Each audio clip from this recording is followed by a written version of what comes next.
Okay, so why don't we go ahead and get started? Yeah, I'd say. Hello. Okay, everybody's still muted here. Okay, let's go ahead and get started. So thank you again for everybody who's joining us. And then if you could just please keep yourself muted, and then I will be recording this. If you guys need to exit at any time, we can send it to you after the webinar. I wanted to thank Robin for joining us and MRA for the continued support of the Michigan cannabis industry. And then, Robin, if you've given the topic that we are addressing, we wanted to kick things off by asking you just about the bulletin release from the MRA on February 4th. And then you could just please share any additional insights on what transpired, as well as the trending or ongoing activity that you're seeing related to the attacks. Certainly. I was happy to see that the MRA released their bulletin in a very timely fashion. The fact that they got it out so quickly, I believe, actually prevented, additional theft. I did receive some calls for some members after the bulletin went out, as they were being targeted. And a couple of things I noticed. I think that, obviously this is why you guys are here, is to talk to us about how to prepare our companies and prepare our employees ahead of time.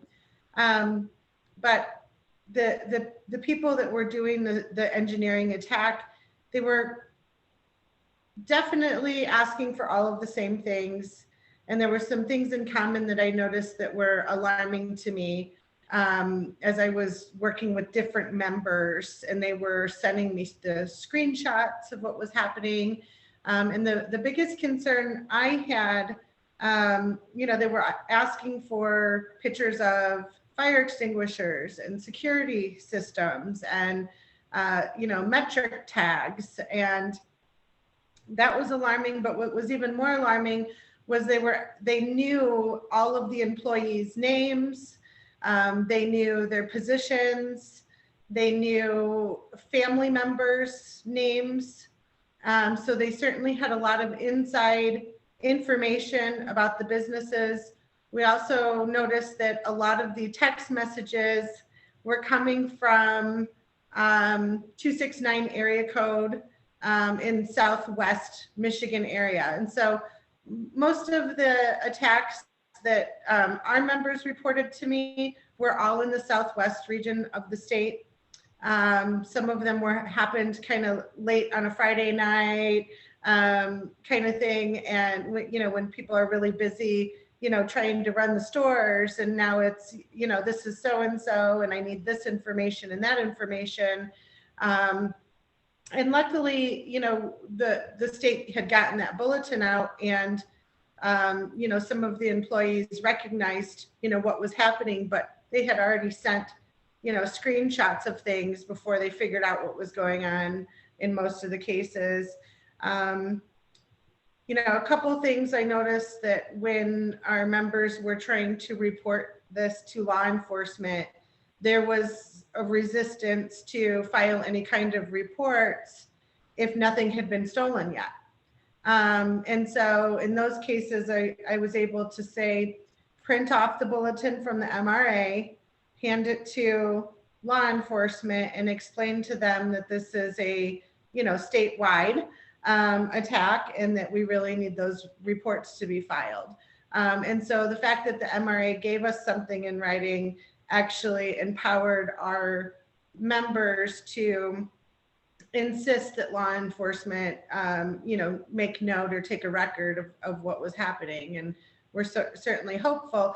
But, I don't want to hypothesize too much, but I was alarmed that maybe in this particular situation, it was kind of an insider in the industry, or maybe somebody that had worked, as some sort of a rep for a company even, because they did have so much inside information as to, who was in what facility. And it made me think that, only someone who had been in multiple facilities and knew these people by name. And so, that's something to maybe, address with your employees of, vendors even, was there a vendor recently fired in that area? Or, something like that. It made me question those things. And I obviously can't say for sure, but a lot of coincidences between our different member situations that kind of raised some red flags for me. Yeah, definitely. And thank you again for joining us. We really do appreciate you being here. So we're going to just, go on to our first topic, and we're going to talk more about preventative measures. So my first couple questions are for you, Melissa. And the question I have is, how do you protect yourself from social engineering fraud? And then also, are there some tips on things businesses should be doing now that are not overly expensive that can help protect their business? Sure. So, and, thanks for inviting me to talk. I work with companies all day, every day, I guess, fortunately or unfortunately, depending on how you look at it, on cyber attacks and social engineering attacks and using computers and information to perpetrate wrong, if you will. So very familiar with social engineering and how that occurs. There's a couple things to remember. Really, when you're looking at these types of criminal attacks, the main motivator usually is money. They want to make money. I have worked with clients where there's been social engineering attacks that resulted in a transfer of $7 million to a fraudulent account that they never recovered. Another one resulted in a transfer of $3 million. So they're very, very good at doing these types of attacks. And really, the key things, there's not many of them, but one is taking place right now: education. It doesn't take a lot to educate yourselves on how these types of attacks are occurring. When we put additional controls, and I'm talking we as businesses collectively, put additional controls in place, the attackers recognize that and find ways to get around them. So you really have to understand and keep yourself educated and up to date. When that email comes in or somebody's like, new attack out there, don't just delete it. Take the 5 minutes to take a quick look and read through it. Social engineering with wire fraud, the big recommendations there are not just training yourself, but any of your employees who may make wire transfers, is never change bank account information for a vendor or anybody. When you get that request via email, pick up the phone and call the person who made the request, and don't call the number in the email, because they will change that number and you'll be calling the attacker and talking to the attacker. And of course, we're going to authorize it. So, go to the website, call the known person, call the number in your contacts, reach out to them directly, and make sure you speak to them. We had an incident once where the person who issues the funds got an email from the CFO saying, hey, we're in the middle of a merger and acquisition. Can you transfer these funds? She picked up the phone, called the CFO, got that voicemail to email kind of thing, and then got an email from the CFO saying, yes, this is authorized, please transfer the funds. Well, they were in both their accounts. So they were watching the email traffic back and forth. So, which is scary, right? So she did the right thing. She tried to verify it. So, make sure that you actually legitimately talk to the person and verify that type of information. The other thing too is when you're working with vendors or companies that may owe you funds, make sure you can put it on an invoice, whatever you do along those lines to make sure that they understand that you're never going to ask them to change wire instructions just via email. There'll always be some additional request. You send it via email, via letter, something along those lines. So social engineering is really the education piece and putting back into, even though we all like to say online, I think nowadays, that physical contact piece. That's really the social engineering side of it. From a small business perspective, I believe that cyber attacks and these types of attacks are more catastrophic because your profit margin is smaller. You don't have a lot of money in the bank. We're not operating on Target's budget here. But there are some things you can do that can really help you secure your system. So, antivirus up to date, deploying patches, making sure your systems are supported, any kind of remote access to any system whatsoever, to your bank accounts, to your email accounts. If a vendor needs to log into your systems to do some maintenance, make sure they have multi-factor authentication. So that's when you put in a username and then get a request for a secondary factor to gain access. That multi-factor authentication is key, because if somebody tries to bypass it, you're going to get the alert. You're going to know about it. And then additionally, I think the other big thing is backups. And so if somebody gets into your system and steals your data or encrypts it or something like that, having backups that are segmented from your system. So attackers will get into your system, look for your backups and delete them or encrypt them, and then encrypt your system and ask for money. So you want to make sure those backups are segmented. If you use a backup provider that's hosted, make sure you have multi-factor authentication on that account. We have a client who the attacker compromised the backup system that was hosted, logged in and started deleting backups. Luckily, they got a notice about it, but again, these guys are good. So there's some, especially from a small business perspective, some inexpensive tools that you can put in place that can really help you protect your environment. That multi-factor authentication, a lot of times, it's already built into the programs that you have, and there's no additional cost to enable it. And these type of technology and security tools have come way down in cost. And then I'm going to put this out there too, because I know budgets are lean, but insurance is key, because they will help you with that first party response. I think Quentin and Julia may talk about this a little bit from what the coverage aspect looks like on wire fraud. But if you have to pay a ransom, say, because they took your data or encrypted it, usually insurance will cover that. If you need legal fees or forensics or assistance recovering data, restoring your systems, that's usually offered in insurance as well. So I just rambled on for a bit. I'm going to take a deep breath. Oh, that was perfect. Thank you. My next question is for you, Jason. Should cybersecurity be an element on a business security plan? Yeah, thanks, Julie. It's amazing. We've been in this industry for now going on a couple of years, and you've seen an evolution. People started with their business plans and the security plans, and the focus was so driven on locking physical doors, locking up inventory, making sure your cameras are pointed in the right direction, that I think at least initially, people were not very focused on both the security end of things from a cyber perspective, or from a business plan in terms of training and implementing these safeguards. So, excuse me, and especially in light of this bulletin, I think it's critical to reevaluate both a business plan and a security plan. In regards to the business plan, what safeguards do you have in place? Some of the things Melissa just mentioned are easy to incorporate into your business plan. How you're going to train your employees, when you're going to train your employees, things like that. And then from the security plan, again, it's not just locks and cameras, but it's firewalls, it's backup, and making sure that your cyber security is just as secure as your front door. And actually, Definitely. Jason, do you mind if I? Yeah, please. On that. So social engineering, people can use information that's out there publicly to try to convince you to do something that you don't really want to do, transfer money somewhere you shouldn't. Oftentimes we see that the social engineering portion of it is coupled with a system compromise, usually an email compromise, where they're actually in your email account monitoring your emails. And then they go set up a domain name. So let's say your domain is Clark Hill. They might change the I in Hill to a 1. Well, people move so fast, they don't see it. And so you think you're responding to somebody who's actually legitimate. So that, coupled with somebody being in your email to help perpetrate, this fraud, there's smishing, there's phishing, there's a ton of other made up names that people have created for these types of things.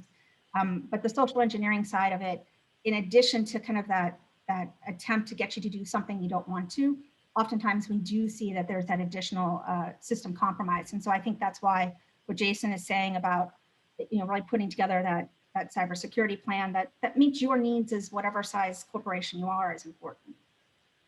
Yeah, thanks, Melissa. I mean, it can be, if it's especially for smaller companies, it may just be as simple as having a conversation with the people that are running, whatever your business is.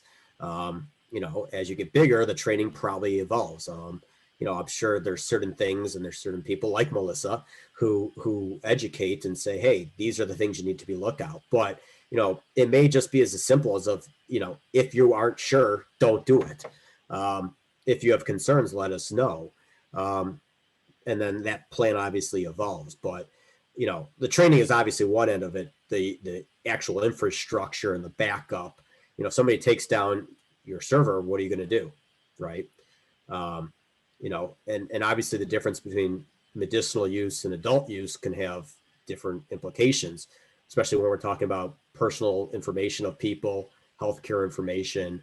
And so, especially the healthcare side of things, the medical side of things, making sure that that is really being backed up and protected, because it could have more implications than simply somebody just asking for money as well. Yep. So Quentin, going on insurance part of it, how can insurance and risk management programs be leveraged to mitigate a cyber risk? Yeah, well, I think it builds really nicely on what Melissa and Jason have already talked about. I think the interesting thing is, typically when you think of insurance, you really think about it from a risk transfer perspective, meaning, at the time of a loss, you're transferring some of that cost to the insurance company. That's why they're providing coverage. But I think, especially in particular, when we talk about cyber liability, insurance can be looked at more as a risk management tool. And so you can look at the insurance policy itself and the resources that are provided as part of it to help mitigate loss up front, rather than just transferring it if a loss happens. I think if you look at the cyber liability policy on its own, without any type of risk management kind of lens to it, I do think it's a little limited in its effectiveness, because it really is built to be a tool that mitigates risk up front. So when we're talking about insurance as it pertains to cyber liability, we are talking about standalone cyber liability insurance policies. I think Melissa kind of alluded to it with the actual purchase of a separate cyber policy. And I say that, and I kind of take that step back, because I have seen as the industry becomes more and more sophisticated, and as more players enter it from an insurance marketplace, I have seen quite a few scenarios where there is, kind of quote unquote cyber liability coverage extended from a general liability policy, or maybe a workers' comp program. What that is that's just limited coverage, kind of a competitive edge from an insurance carrier, providing a little bit of additional coverage. What it's not is, it's not that policy that you can lean on in the time of like a cyber breach, or lean on for mitigation resources. And so it can be a little confusing if you haven't approached purchasing a cyber liability policy before, but I'm looking at all of this through that lens. Oftentimes on those, when coverage is extended from a different insurance policy, we're talking limits that are like 10, maybe all the way up to 100,000 as a sub limit. But when we're talking about the actual cost to mitigate and to actually remedy in the event of a cyber breach, we're talking about costs, detection, escalation, post-breach remediation that range from 500,000 well into the millions. And so that's why you want to explore this separate policy. Now, recognizing as a cannabis business that your insurance spend is already pretty considerable, and you get to spend this money on a cyber liability policy, this is a scenario where you can kind of turn those premium dollars back into reinvestment into the organization by using it for mitigation. So Jason and Melissa, they kind of already talked about cyber training and awareness and education for your employees. This is something that you can lean on your insurance policy in most cases to help you with. So obviously not the policy itself, but most insurance carriers involved on the cyber liability side in cannabis right now are providing additional resources as part of your insurance purchase of that cyber liability policy. So consider things, for example, like just general cyber awareness courses, but also not just courses, but testing too. So, phishing scenarios. So Melissa talked a lot about phishing is kind of part of social engineering. You can actually have hands-on test cases that are provided by the insurance company that you could leverage and roll out to your employees. So I think it works for all sizes of business, but I think that it's in particular kind of effective for those organizations that might not even have really a learning management system set up yet. As a small business, I think this is a really, really easy way to take advantage of some free resources from the insurance company. And then Going beyond using that policy, just from a resource perspective, I mean, there's usually group discounts included. So I think Melissa mentioned, working with encryption services, cloud service providers, all things that help secure your organization. Sometimes there are group discounts provided through the insurance company as well. So just a number of benefits that, I think go beyond like the insurance policy itself, that you can use as risk management tools. To further that, I think I'd add on to some things that Jason said too. Stepping outside of insurance and looking at it more from a risk management lens, I think that there are some plans that you can put in place up front that help get the organization more involved and bring more awareness to all facets of your organization. Things like a breach incident response plan, where it's certainly part of a security plan, but you're doing some upfront planning in the event an attack happens. And when we talk about mitigating in risk management, we're not just talking about stopping a cyber type of criminal activity or a fraud. It could still happen. Melissa has alluded to this. I mean, these are extremely sophisticated attacks, but when the attack happens, how do you make sure that you mitigate the cost of that loss? Because it can add up extremely quickly. Breach incident response plans can help outline which service firms you're going to use, which PR firms you're going to use, where you're going to turn to from a forensic investigation perspective. Really a number of things that you ultimately might circle back and turn to your insurance company for, because they might have all of this as part of a team that's going to work alongside of your IT personnel and infrastructure. And so I think, the bottom line here is, don't lose sight of how you can use your insurance policy a little bit more effectively when it comes to cyber liability. In the moments following a loss, doing this upfront work from a mitigation perspective are going to mean a world of difference. Being able to call on one partner, in this case your insurance carrier, in those moments are going to severely or considerably, I should say, reduce the cost of whatever this breach is. So privacy consulting, attorney-client privilege, forensics, negotiation, all that comes into the fold very quickly after an attack. Upfront work on mitigation and leveraging that insurance policy, understanding how it will work for you before anything happens, will help with mitigation. Thank you, Quentin. And talking more about breach response strategy, I have a few questions going off of that. So Jason, my first question is for you. What are the state reporting requirements when there has been a fraud occurrence? Yeah, and I think the MRA did a really good job in its bulletin of laying out those requirements. It's Rule 15 of the marijuana licenses rule set, R 420.15, and Rule 4 of the disciplinary proceedings rule set, R 420.804. And essentially those rules mirror each other, and they say that all marijuana applicants and licensees are reminded, or in the actual set of the rules, required to notify the agency, the MRA, and local law enforcement authorities within 24 hours of becoming aware, or this is really important, or within 24 hours of when they should have been aware of the theft or loss of marijuana product or criminal activity at the licensed business, at the marijuana business. So it is a very, very broad rule. So the rule is not only when did you become aware that somebody stole your information or committed a scam, but when should you have been aware of this? If you didn't know about it for a month or so, you didn't actually know about it for a month or so, that doesn't necessarily eliminate your liability to the agency. I mean, if you should have known about it, if you should have had things in place, and it's not clear how far they're going to take that, but it's a broad set. So that's why it's important to have those things in that we talked about earlier in place. So not only do you become aware of it in a timely fashion, but to the extent that you should have been aware of it, you can point to the fact that you have procedures in place, you have safeguards in place to notify you, to lessen that should have been aware standard. But it's a general and very broad set of rules. So if it happens, you should notify law enforcement and you should notify the MRA right away. Okay, thank you. And Melissa, my next question is for you. In addition to social engineering, what are other cyber risks that people should be aware of? So I would say right now, the two biggest areas that we see from a cyber risk perspective, and I talked a little bit about this, what is ransomware. So since COVID, I think last year, the FBI has seen an increase in, I think 400% they said, of reports of cyber attacks to their online portal. So it's rampant.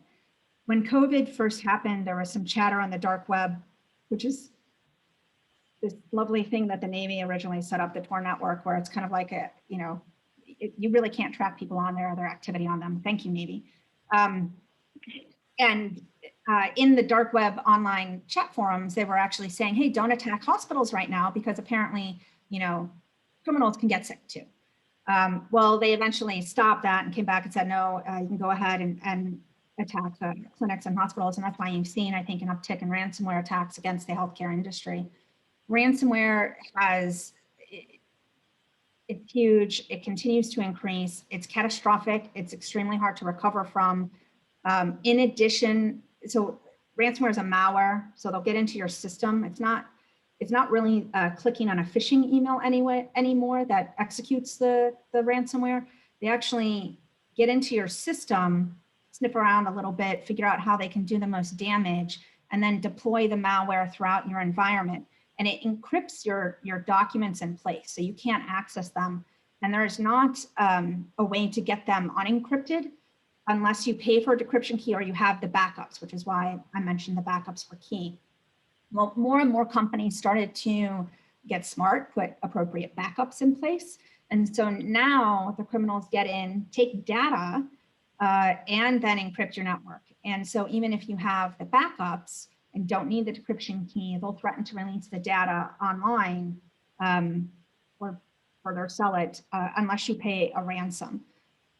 And they do a lot of times base the size of the demand on the size of the company, but I've seen demands everything from like 100,000 lately up to 33 million, I think is the largest. And so it's wildly profitable for them. These are, it's a business for them. So if you get hit by ransomware and you go through this process and you get them to test the decryption key and then prove that they have your data, then they'll, I would say 999 times, because they are criminals, out of 1,000, honor that bargain and give you the decryption key and not release your data. And they provide you shred logs and say that they've actually deleted it. They have a whole criminal organization. So like one of the ransomware variants, Soda they have the group that does the encryption and then a separate part of the group that actually steals the data. And so apparently the group that steals the data doesn't work on weekends. So if you want to ask them any questions, I can't make this stuff up. If you want to ask them any questions, you have to wait until they're back in the office. They have a chat room. One of the ransomware variants, there's one person on the chat room who we all try to avoid because he's ridiculous. It really is a little bit scary, but ransomware is probably one of the highest increases that we've seen. Business email compromise. So Microsoft Office 365 is a great tool. It's a great platform for small businesses, large businesses, but a lot of the security features that's built into Microsoft Office 365 are turned off by default. And so you actually have to enable them. So working with your IT provider or whomever's helping you deploy it, that Outlook Web Access Portal, you want multi-factor on that, or you want to turn that off, enable audit logging, disable legacy protocols. There's a whole host of things, but they should be able to walk through those. And so we see the business email compromise as well. And then phishing emails are rampant. Nowadays we live our life online. And I think especially because of COVID, it's not like a lot of us can walk down the hall and say, hey, did you see this weird email? It's really kind of remote. And so they know this, they take advantage of it. They know people are interested in COVID. We've seen phishing attacks that say, hey, click on, we have an update for COVID outbreaks in your area, click on this page, and then it would at the time take you to a Johns Hopkins page that looked just like the Johns Hopkins map. So they're very, very good. They really understand, I think, human nature. They know what people want to do. They can get into email accounts. They watch the email transactions and communications. They follow you on LinkedIn. They look at your Facebook page. They look at your website. They gather information about you, and then they use it to perpetrate attacks. And it's a business for them. So I would say, the cyber, setting aside any kind of insider threat, the biggest issues we're seeing are the ransomware, business email compromise, and then problems related to phishing attacks with deployment of malware, which they use to perpetrate additional attacks. Okay, thank you. And then Quentin, how should cannabis firms be utilizing insurance and risk management programs to transfer cyber risk? I know you talked about it briefly, but if you want to talk about it a little bit more. Yeah. Well, we talked about mitigation because obviously that's a huge piece, as we discussed, of what you can use the cyber insurance policy for. But the transfer side of it, I think, matters a lot when we talk about cyber liability insurance too, because it's not black and white, right? I think it's easier to dissect what a general liability policy is or is not going to cover. I mean, we certainly have more nuances from an insurance perspective in the cannabis industry than we see in any other vertical that we work in. But when we talk about cyber liability, I think it's key to understand if you're going to explore purchasing a policy, or if you do have a policy in place, how is it actually going to respond when it's time to transfer risk? And again, as I mentioned, I mean, when we talk about transferring risk, this is the act of actually you have a scenario where, a cyber criminal has infiltrated your organization. There's a cost to that. By having insurance in place, you're now transferring some of that cost to the insurance company. And so, it'd be easy to say this for any policy that you're exploring, but break down, have a broker break down for you exactly what that insurance policy is going to cover and where it might not respond, where you might have some gaps in coverage, where you might be retaining some of that risk. Because, to take a step back, and a cyber insurance policy is structured a little bit differently, where you have two coverage areas. Melissa kind of mentioned this a little bit, but you have your first party coverages, and then you have your third party coverages. First party is covering that direct cost in a breach event to your organization. A third party coverage is a coverage more designed to help provide coverage for costs from a third party claim. So think of lawsuit, privacy breach, whatever that might look like. There's a number of things that are fines, but there's two separate coverage areas to that policy. And then within that, there's several insuring agreements. And within each insuring agreement, you're going to see different limits potentially, and you're also going to see different triggers and different terms for how that section of the policy might respond. Again, a little unique when you think about other policies that have a master exclusion list that apply to the same limits. And so, to break it down a little bit further, let's say you have a cyber liability policy. It has $1 million occurrence limit, $1 million aggregate limit.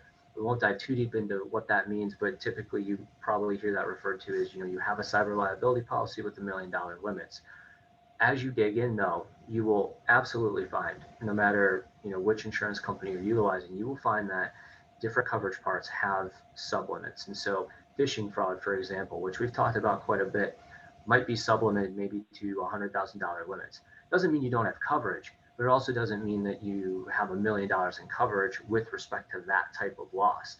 And given some of Melissa's comments, I think it's very apparent there are a number of ways that a cyber criminal is going to try to infiltrate your organization, meaning there are a number of different parts to that cyber liability policy that might respond. It's not even all cyber relatives, it's not all from a technology perspective. It could be as simple as somebody impersonating and infiltrating via a phone call to try to get you to authorize the transfer of funds. And so there's a number of different pieces of this policy that might get triggered.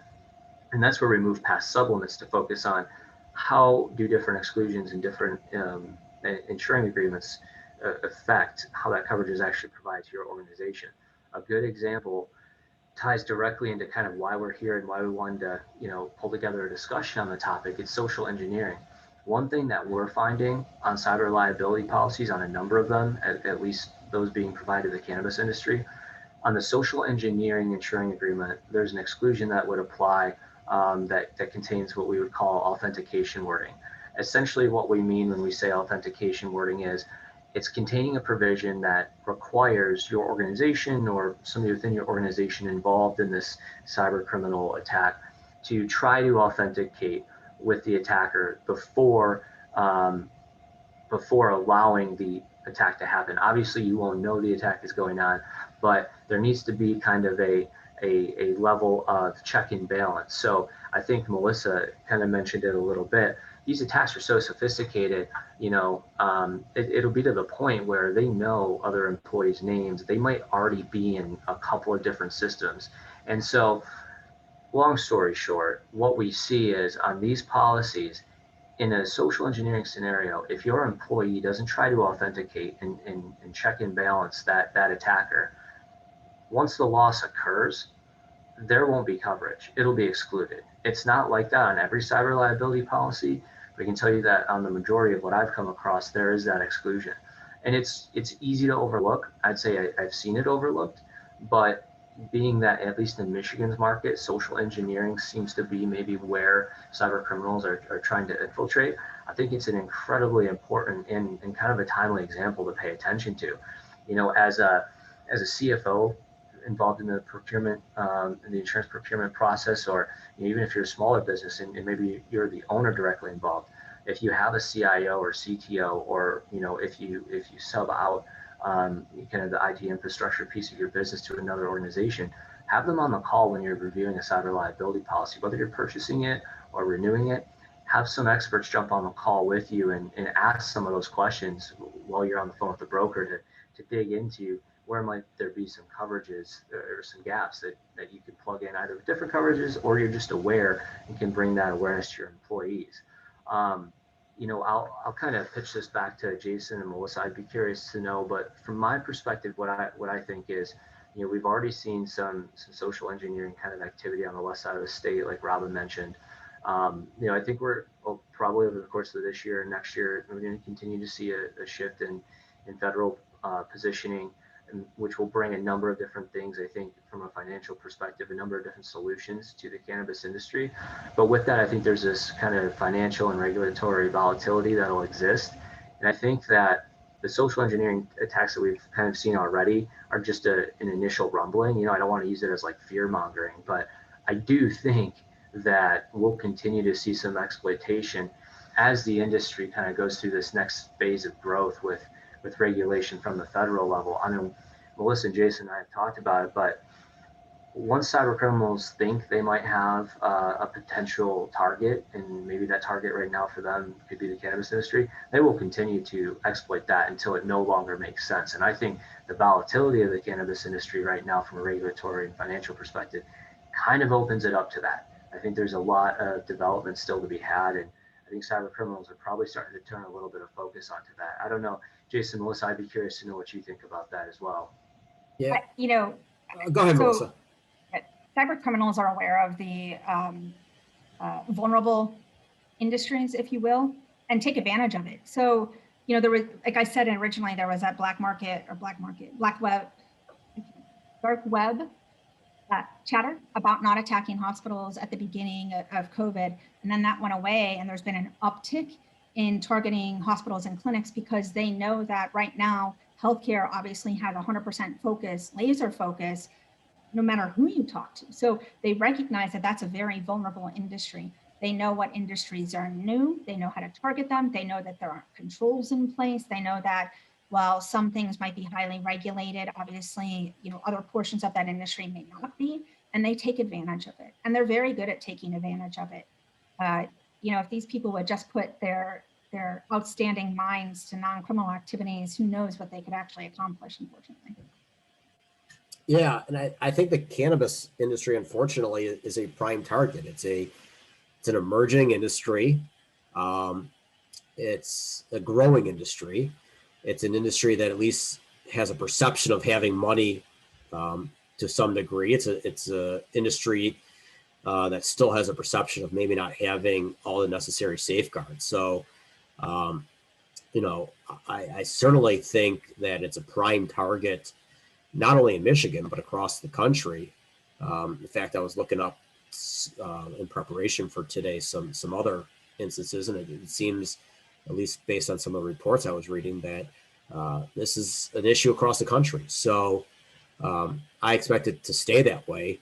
And as the industry grows, as regulations continue to fall by the wayside, I don't expect that issue to get any better. I would expect the opposite. I would expect it to be a bigger and bigger target as the industry continues to emerge. Absolutely. If Our you hope guys is, want to add, go ahead, Quentin. yeah, I would say that, the silver lining from the insurance side on all of that is, we're seeing more insurance companies get comfortable with providing coverages, with providing resource to the industry. And so, hopefully as we kind of go through these waves, we'll see the same thing from a cyber liability perspective. I've been pleasantly surprised with the coverages and resources provided so far from a cyber perspective. Probably I'd say far more than maybe some of the other aspects of coverage that cannabis companies pursue. So, hopefully that sophistication only continues to further itself and helps keep up a little bit with maybe whatever these cyber criminals are are trying next. I just wanted to chime in to see if anybody who was listening had any questions, if they wanted to either unmute themselves or throw them in the chat box. We would be more than happy to answer them. So if you want to do so now.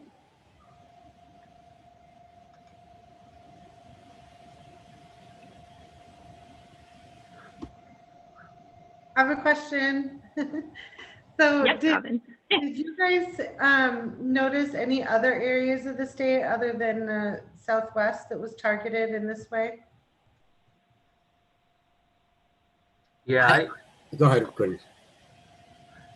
Robin, I haven't heard of any clients outside of kind of that centralized west side of the state that have been impacted yet. So good news, I think. But yeah, no trending from my end. Jason, how about you? No, same. I haven't heard of anything specific. Again, that doesn't necessarily mean it hasn't happened yet, or but nothing reported at least. Yeah, I think Robin and Melissa might have some take on this too, but these attacks, when I've seen them happen in some of the other industries we work in, they kind of operate in pockets in some respect. If they think they have an in somewhere, I mean, that could mean a number of things, but if they think they've spotted some vulnerability, the attack happens then. And then, as soon as they detect a hint that maybe the pocket they're attacking seems to be getting more educated on the attack, they back away. They want easy money. And if they can't get easy money, they're not going to attack. I mean, it's why you've seen, we started hearing about all of this probably 10 years ago, Target, you name the corporation. You don't hear about it nearly as often because they've all spent so much capital on, their cybersecurity personnel and infrastructure. I mean, it still happens day in and day out, but it's easy money. I mean, that at least from my perspective, that's what we see. They're just attacking pockets where they think they've spotted a vulnerability. Now they get into somebody's usually, right? Because it's easier for them to manipulate people if they can see the email traffic going back and forth, because then they'll modify the wire instructions and put it on somebody's email so it looks like their actual signature line. So they have to get that kind of information somewhere. So they'll get into an email system usually, or the communication system, and take a look at the different communications going back and forth, see if the particular account they got into is the one that actually transfers the funds. And if not, they'll use that account to then send out, a ton of phishing emails to anybody who's within that particular contact information within that account. So you'll see it pop up in pockets because most people tend to do a lot of business in their general geographic vicinity when you're talking about smaller businesses. And then it will just, okay, we got them. Then we use that attack to get into this other system, and then we perpetrated it here. So it's kind of a chain. You can follow the breadcrumbs back, if you will. And the other thing too is by getting into those systems and starting to learn stuff, they learn about that business and how it operates within that area, and they use that information to perpetrate additional attacks. So I think that's why you see it a lot of times in certain geographic areas, and then it'll pop up somewhere else. We did get a question in the chat. It's directed towards you, Quentin. What are the factors that determine the cost of a cybersecurity policy? I'm assuming. So yeah, your primary driver it's rated at on a revenue basis. So I mean, the more revenue you're bringing in, the more you're gonna see the cost go up. The rate is somewhat pre-baked from the insurance company, but things that will impact your rate are the safeguards that you have in place, whether you have or had not had an attack in the past. So I mean, whatever you can do up front to demonstrate that you're trying to mitigate that risk will help lower that rate. It's going to be different for every company, but what I've been seeing in the market is if you want to use $1 million in revenue kind of as a baseline, with minimum premiums, it's probably going to put you around a couple $1,000s for an annual cyber liability policy. And that kind of just goes up from there. If you're a larger organization, there are some more higher premium carriers out there that are offering solutions too. To me, it's not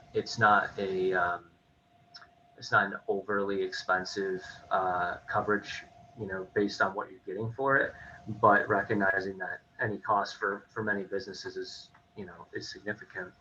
I still think, it isn't unreasonable, but to answer the question very, very easily, it's going to be a rate that is applied to your exposure basis of revenue, and that rate's going to be determined really by the safeguards that you have in place.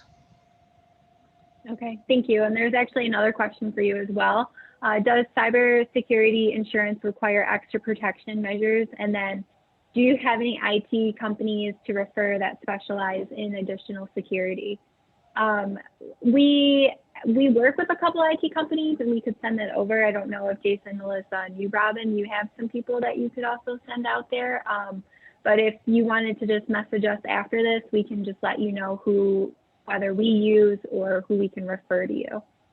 Quentin, we'd definitely love to get, Robin, if there's anybody in the MICIA providing some of those services, we want to make sure we get those out, I think, for sure.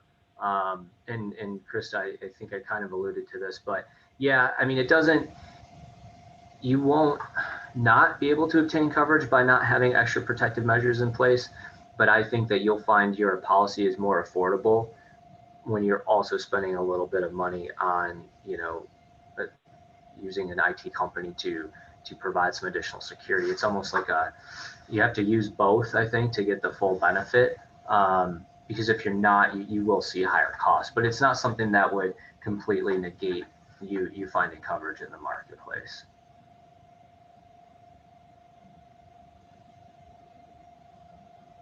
Does anybody else have any more questions or anything to add?